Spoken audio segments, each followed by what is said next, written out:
Hi, this is Scott Garibay, and today I want to talk about Dungeons & Dragons. I want to talk about the Gary Gygax table, and I want to talk about what is the content? What is the content of our campaign? What is really the content? And I think the answer might surprise you, and I want to explore it. Okay, so let's talk about the Gary Gygax table. What is the Gary Gygax table? It's what Gary played at. Gary never played an online game in his life, and he didn't use D&D Beyond, right? He played at a physical table with physical books with physical people, right? That is the Gary Gygax table. I will tell you if I'm talking about anything else, but when I say D&D, that's what I mean, right? Like the Gary Gygax table, right? So everything we're talking about today is about the Gary Gygax table, because I think a lot of this doesn't. I'm not sure. I'll say it right now. I don't think online games matter. Period. End of sentence. I just don't. They don't matter. And I do have experience. I've tried them. Like it's just it's not what Gary set down. It's not useful. All right. Okay. What is the content? What are we experiencing at the Gary Gygax table? Okay, now let's get into this. All right, so the obvious answer is the campaign story, right? That is one thing we're experiencing. But the reality is there might be a lot more, okay? And today, and what I want to talk about today is the show Flip or Flop, okay?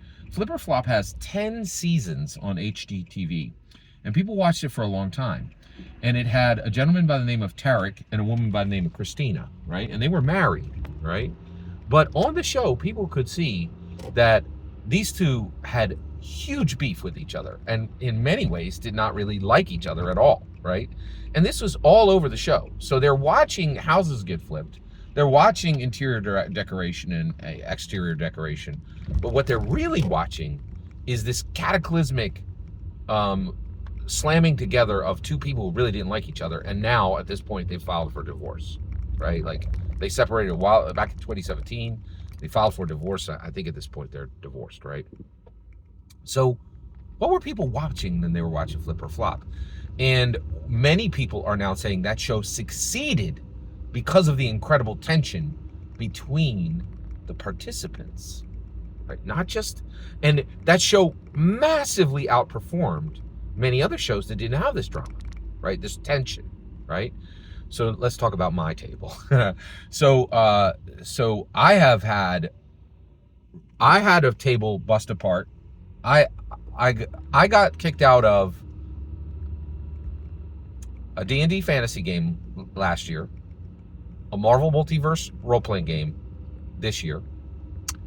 And then I had a 2.5-year D&D campaign that ended in Tears and Flames, and I lost friends over.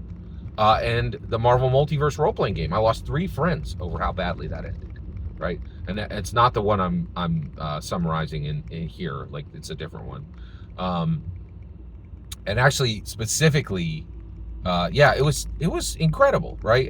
And when I say the Marvel, I have actually played 3 different Marvel Multiverse campaigns, so if it's not clear which one it is to you, I understand, right? Like so, and I have a breakdown of my ongoing Marvel Multiverse role-playing campaign, which is still going, and that one's fine. But I've had no less within the last 3 years. I've had 3 major breakups of Dungeons and Dragons games, right? That shattered apart, and I lost friends over them. Very bad breaks, right? Like almost like a divorce, right? With friends, right? And I'm tempted at times to think, oh, maybe I'm doing something wrong, but maybe not. We're like, and one of the things I'm very hyper aware of, and I remind everyone I play with now, I'm like, hey, and people will say to me, hey, the thing that's important at this table is that you and I are getting together and we're, friends, and and we're having a good time. And I'm like, no, that's not the thing for me here, man. I'm very dialed in on Dungeons and Dragons. I'm at this table to learn more about Dungeons and Dragons. And frankly, I hate to say this, but I would love to say you and I are going to be friends forever, but I've just learned too much about myself to lie to you, right? And the reality is, I started with Dungeons and Dragons in 1982. We're in 2024, and I'm still with Dungeons and Dragons. And I have so many friends I've lost over my opinions and the way I play Dungeons and Dragons, that I have no confidence that you and I are going to be playing 3, 5, 7 years from now. I can't. I'm absolutely going to try to do that, but I would be lying if I said that, that my loyalty to you is higher than to Dungeons and Dragons. So I just tell people flat out, right? Like, Dungeons and Dragons is it is the fourth most important thing in my life, and you as a friend are fifth.